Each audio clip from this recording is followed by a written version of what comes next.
The FAA is now warning thousands of flights across the country are about to be canceled because of the shutdown. Now, major airports across the country will see 10% cuts. And while Des Moines is not on that list, Minneapolis and Chicago both are, which act as major connectors for Des Moines. ABC's Nicole D'Antonio is in Washington with more. This morning, the government shut down reaching day 37 and putting a growing strain on air travel. The FAA reducing flight capacity by up to 10%, impacting thousands of domestic flights at nearly 40 major airports by this weekend.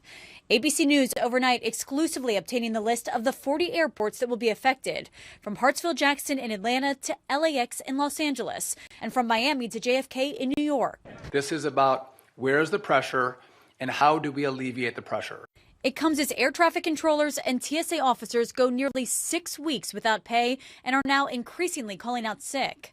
In the meantime, FAA employees warn the impacts on air safety could get worse the longer the shutdown drags on. We wish to stay vigilant when we want to, and we have every intent to, but at some point, if it's between me and my pride versus my son going without not eating or my wife not being able to take her medication, I will be forced to make a decision.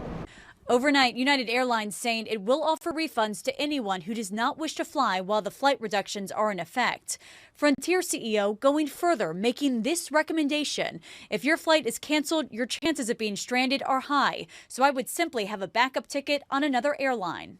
On Capitol Hill, cuts to Medicaid and health care subsidies are still the major sticking point, with both sides refusing to budge.